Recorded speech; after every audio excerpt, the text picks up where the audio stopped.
How's it going, Magpies? Magpie Leon here. In today's video, I'll be talking about the level design for the 3 Halo Infinite maps that we've had the chance to play thus far through the Halo Infinite tech preview, and how I think overall 343's level design has improved a lot since Halo 4 or 5.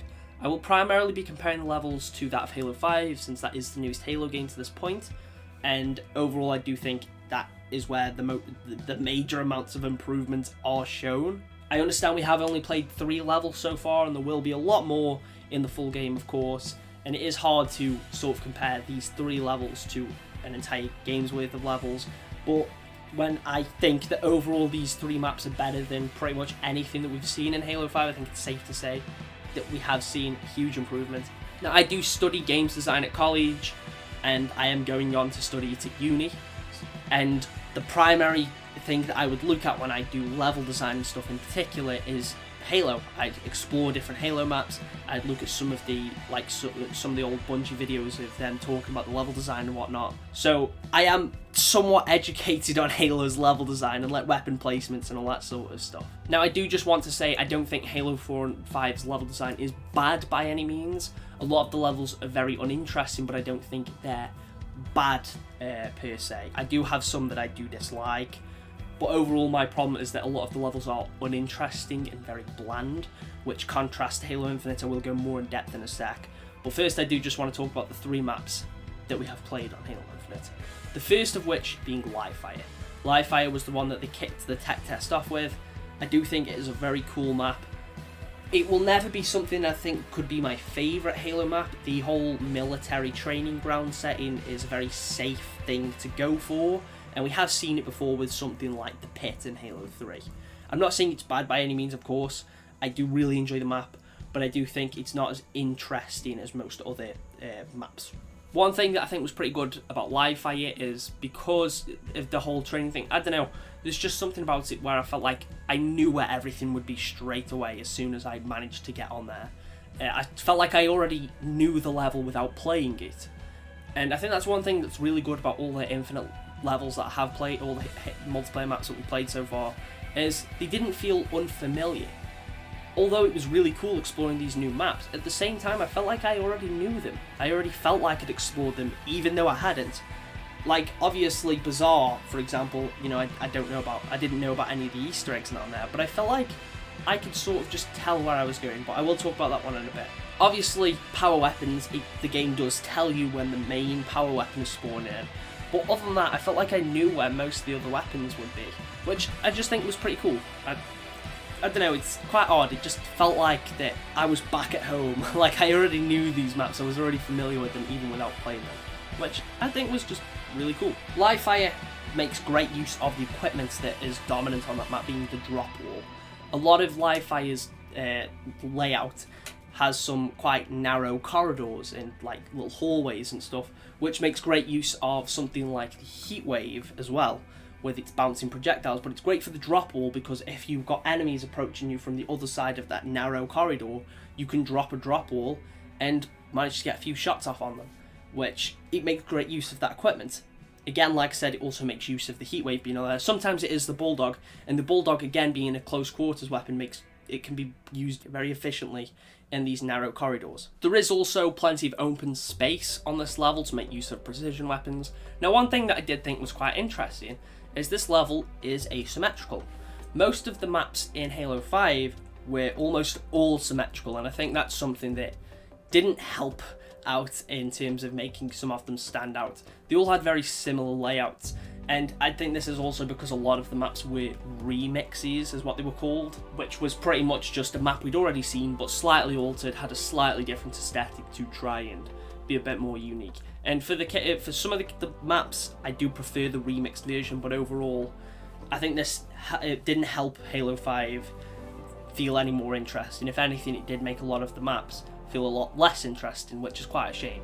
Some of the maps on Halo 5 I did think were cool, but because there's a lot of these remixes and a lot of the maps have very similar symmetrical layouts, even the asymmetrical ones just felt too similar and they didn't feel that interesting. But kicking off with Livefire being an asymmetrical map, I think it was quite interesting for the combat. On symmetrical maps, the combat is more than likely going to take place in the very centre of the map. With an asymmetrical one, I feel like that's a bit different. I found most of the combat took place at the very right side of the map and the left side of the map, while still taking place in the middle and near both the spawn areas. So overall, there was a lot of combat across the entire map. And I think with it being a somewhat small map too, this definitely benefited it. But yeah, I definitely think its asymmetrical style helped make combat more interesting on it. Moving on to the second map, we had Recharge. Recharge, I do think, is a lot cooler than Live Fire. I really like the whole big dam thing that you've got going on. You can look out the window and see the dam right outside, which I think is really cool, and the rain going down the window. There's something quite relaxing about its aesthetic, which I think is really cool. Again, Recharge makes great use of its equipment and weapon placement that's on there. Obviously, the main equipment here is the grappling hook, but it still has drop walls too. And again, there's also some narrow corridors that make great use of the drop wall, and there's a lot of high ceiling points for you to swing from with a grapple shot, which was really cool. This map also lets try the Ravager. Now, where the Ravager's place being quite a high point, definitely makes great use of that weapon. The Ravager has quite a bit of drop off on its shots, so with it being in a high up point, it means chances are a lot of the enemies are going to be below you. And I think with the drop off, it means you're likely to be able to pick that weapon up and straight away get a kill or two. You manage at least get a few shots off on some players because of where it's placed, and I think that makes great use of it as well, because this map is made up of multiple levels. It's got multiple floors. Precision weapons definitely feel a lot more useful on here, since a lot of the time you will have quite a bit of distance between you and your opponent, so I think the precision weapons are definitely quite useful here. And as well, having the gravity hammer on this stage, I really enjoyed using the gravity hammer bundled with the grapple shot. Having the grapple shot there with the grav hammer definitely helps the grav hammer be more useful on here. With it having the multiple floors and stuff, you don't have to worry about an enemy being above you as long as you have got the grapple shot. Without it, it can be a bit more challenging, but the grav hammer is still definitely very viable and very useful on this map. And the final map, my personal favourite out of the three, was Bazaar. Bazaar, I love their Halo 2 aesthetic it's got with the Mombasa Street. It did feel like I was playing through Halo 2's campaign, and I really appreciate that. This one was full of tiny little Easter eggs. You had posters of Chief and the big spray paint on the wall, as well as a Doom reference and stuff, which I thought was really cool. Really nice details on there.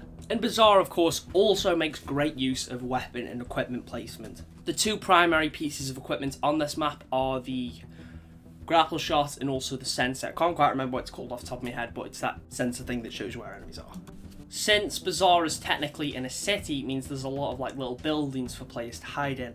So that's why the sensor is a very useful piece of equipment on here. And the grapple shot, there's a lot of sort of archways and high points that you can swing from. So again, it makes great use of that. It also has the Bulldog and Heatwave spawn on here. They rotate between the two. And with there being a lot of places where you can bounce shots, with there being a lot of walls and stuff, you can bounce a lot of shots with the Heatwave. And the Bulldog, you can get very close quarters in some of the buildings, so both of those weapons are very viable on this map. And also the main power weapon is the Spanker. The Spanker spawns in the most open area of the map, so chances are you will definitely be able to get a kill or two as soon as you pick it up, because it is in an open area. It's harder for players to hide in this part of the map because it's the most open spot. But there is still places that they can definitely hide here, so you don't feel completely outmatched if someone does pick up the Spanker, which I think is really good. There's some nice little secret pathways and whatnot, there's the little vent at the very back of the map that you can drop down and be the little sussy imposter from Among Us, but that leads you straight down to where the Bulldog and Heatwave can be, and where you can also find Halo Infinite Rat, which is really cool. Again, one thing that I think makes this level really interesting is having the chickens and stuff running around. It just helps make the world feel a bit more alive. Again, all the references to prior Halo games and stuff, you can see the space elevator being rebuilt in the background after you see Gate destroyed in ODST, which is really cool. I really like that attention to detail. And like I said, having animals and stuff going around on here, it just helps this feel so much more like an actual place and not just an arena. Again, like I said, a lot of Halo 5's level design, they don't feel like places, they just feel like arenas there for fighting, whereas that contrasts heavily with Infinite, which feels like you're fighting in a place. But when you're fighting in an actual environment, in an actual building or place or something, it helps it stand out a lot more and feels a lot more interesting. Halo 4 doesn't exactly share the same issue as much. I do feel like overall Halo 4's level design is a lot more interesting than 5's. Exile, for example, is one of my favourite Halo maps, full stop, and Haven 2 is definitely a cool one. But Halo 4 does have its fair share of maps that just feel very similar and quite boring. Halo 5, this is definitely more present. A lot of the maps are very symmetrical, very similar in terms of layout and aesthetic. There's a lot of greys, there's a lot of like Forerunner maps, there's a lot of UNSC maps, and they just feel very uninteresting. Even the human maps that aren't UNSC ones, like there's ones that like in a city and stuff, but you don't feel like you're in a city, you just feel like you're in an arena, and it just doesn't feel that interesting. So far, all 3 of the maps that we've played on Infinite so far all stand out and all feel very unique in their own way, and that's something I greatly appreciate. The fact that we played 2 asymmetrical maps and then a symmetrical one, it was nice seeing how the combat sort of varied across the 3 maps with them having very different layouts. Even both the asymmetrical ones, yes, they're both asymmetrical, but they have very different layouts. Like I said, Recharge is made up of multiple floors, whereas Live Fire, it's 2 sort of. There is sort of 2 layers, but it feels like it's just one overlapping layer. It doesn't really feel like you're fine on 2 layers, it just feels like one big one. So both those maps feel quite unique. And then Bazaar, being symmetrical as well, has its own sort of combat loop. Now, usually a symmetrical map, most of the combat does take place in the centre, which is definitely the case with Bazaar, but unlike most other symmetrical maps, combat definitely takes place around the entire map and not just in the centre. Because of how well the weapon placement is, I feel like it does mean players are drawn to those other areas. Obviously, the centre is going to be where most combat is, because that's where most of the best equipment and weapons are, but you can still find stuff like the Needler, Battle Rifle, Commando, and other sections of the map.